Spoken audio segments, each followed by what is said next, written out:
A beloved venue gets rebranded and Angelenos flip out. But as Billy Shakespeare once noted, a rose by any other name would smell as sweet. This and more on the best of Inside the Issues.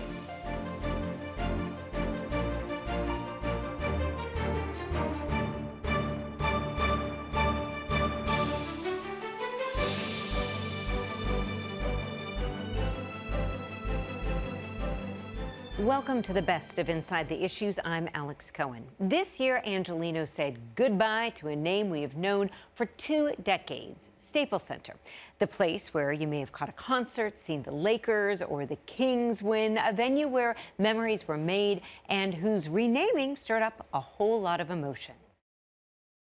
Earlier this month, crews began transforming one of LA's most beloved venues, the site soon to be known as the Crypto.com Arena. Got to figure out how to give a stadium a swirly. That was one of the kinder tweets to emerge shortly after the renaming news broke. If social media was any indication, the public was not all that thrilled with this move. After all, this is a place that we have called Staples Center for more than 2 decades. I hear you, Southern California. You have big feelings about this. However, let's also take a moment to remember that even Staples Center, well, it's kind of a weird name, no? I mean, Staples is the place where you go to get your ink printer cartridges. You go there for hot pink sticky notes, your jumbo boxes of K-Cup coffee for the office break room. Like many of you, I'm guessing that maybe you can recall a time when this region didn't have any venues named after commercial enterprises. Places like the Forum, the Shrine, the Wiltern, the Hollywood Bowl. Now those, my friends, those are venue names. But times change, and some very clever business folks realize putting your moniker on a stadium, well, that is marketing gold, right? And some, like Shaquille O'Neal, make the case that the way the Lakers are playing now, maybe they don't deserve to keep its birth name. Glad they're taking the name of the Staples Center now, because that was our building. Congratulations to the owners of getting a new deal, but hey, Staples Center belonged to Shaq and Kobe forever.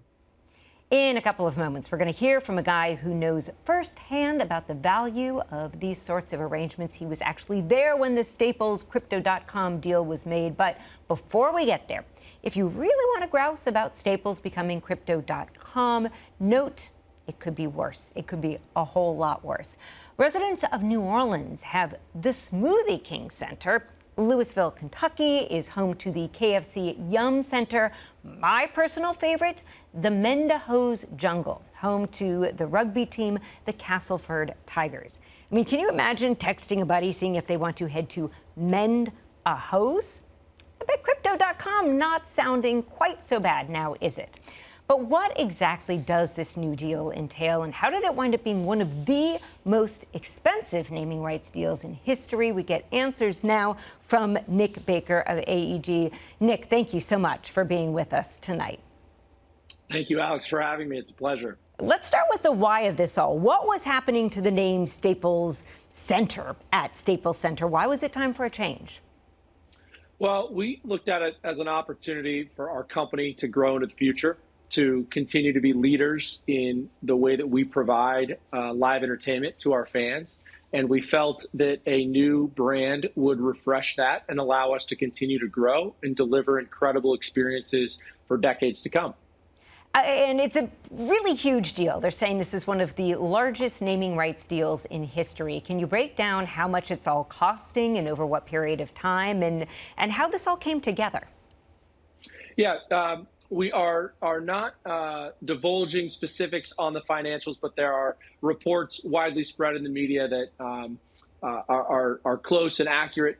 We're certainly appreciative of our partners at Crypto.com who saw the future and saw the value of this tremendous platform.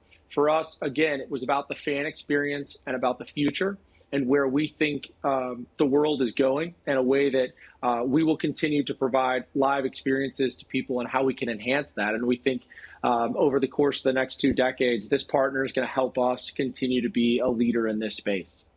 Nick Baker, maybe I'm watching too much Succession on HBO lately, but I keep kind of picturing how this deal went in my head. I mean, these are pretty big players here. This is a big stadium, a lot of money.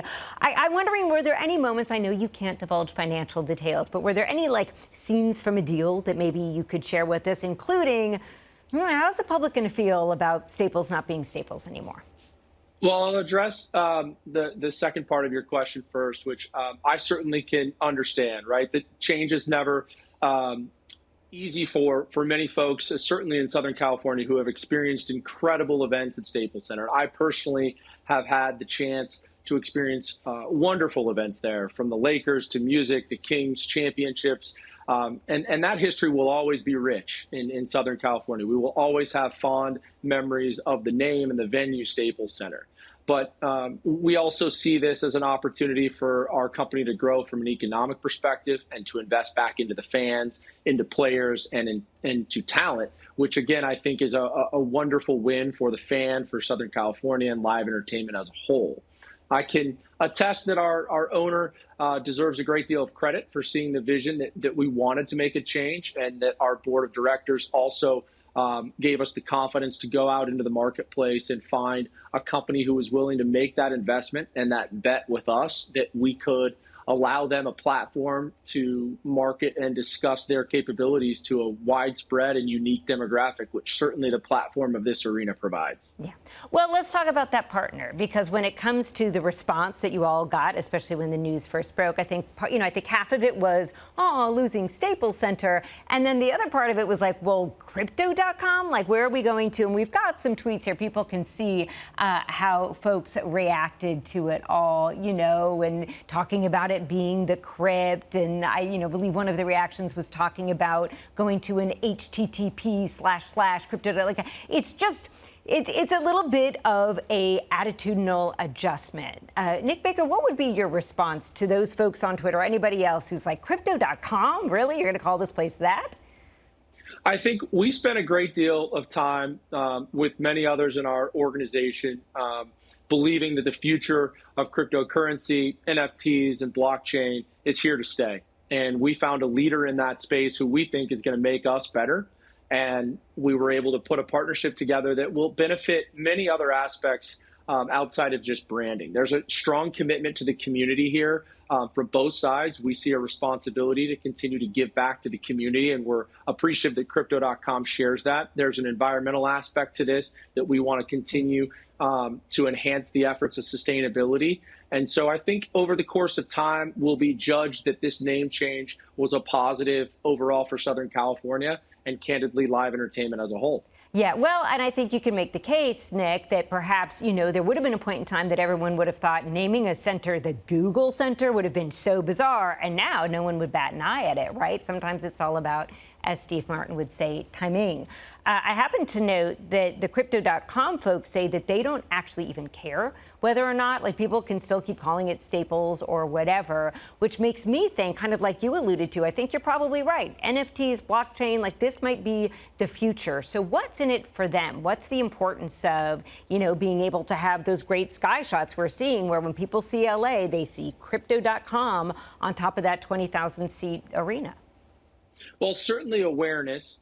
And this conversation and so many conversations that we've had over the course of the last month brings opportunity to introduce their platform, their exchange, and cryptocurrency as a whole to the forefront. And so they certainly are leaders in the space of bringing the category to the masses. And the opportunity now is for individual fans to begin to make the decision of engaging on Crypto.com and to learn more about the opportunities within blockchain and NFTs. And I think that's part of their strategic and intelligent investment. And the platform that we have to the masses will allow that branding to turn to integration, to turn to kind of affinity for this particular company. And we feel over time, fans will become a part of Crypto.com, or Crypto.com will become a part of their life. And that exchange will be a value that the fans appreciate into the future. Yeah. I'm curious how this process has been going, because it seems like it's been it's not like you shut down for a weekend and do everything super quick. It seems like it's kind of been a gradual transition. Can you walk us through the process here? Well, first and foremost, it is a tenuous process, and there are many folks on our side who are working tirelessly right now to get ready for Christmas Day, which will be the official turnover. The Lakers game that day on national TV will be at Crypto.com Arena, so you'll see the floor and interior signage begin to change. But the overall process will take some time, and so we hope to have that completed by the summer. We're also embarking upon 3 years of renovations that the venue will undertake. So continue to see enhancements to this arena over the next 3+ years is an exciting transformation for us. Nick Baker, I'm sure you know at the beginning in investing in a name like Staples Center seemed like a really strong bet. Offices are going to be around forever. No one could have envisioned COVID at that point, and so many of us working from home, and Staples, a lot of the stores are closing down. It feels like it's really the Wild West when it comes to crypto. We've just got about a minute left, but are there any concerns on the AEG side about you're partnering with a company where the future is really uncertain? Yeah, certainly a legitimate discussion point, right? And as you alluded to earlier, many businesses 20 years ago were much different than they are today. And so oftentimes when you make a decision like this, you're betting on your own people and you're betting on the people in which you're doing the partnership with. And in this case, there are good people on both sides of the table who have shared ambitions to continue to enhance this wonderful venue and benefit this city and this country and kind of live entertainment as a whole. And so we'll grow with them through good and bad, and hope that we will have close to or better than the success that the Staples Center had over the course of the last 22 years, which was certainly iconic. Nick Baker of AEG, thank you so much, and best of luck with the new Crypto.com Arena. Thank you so much.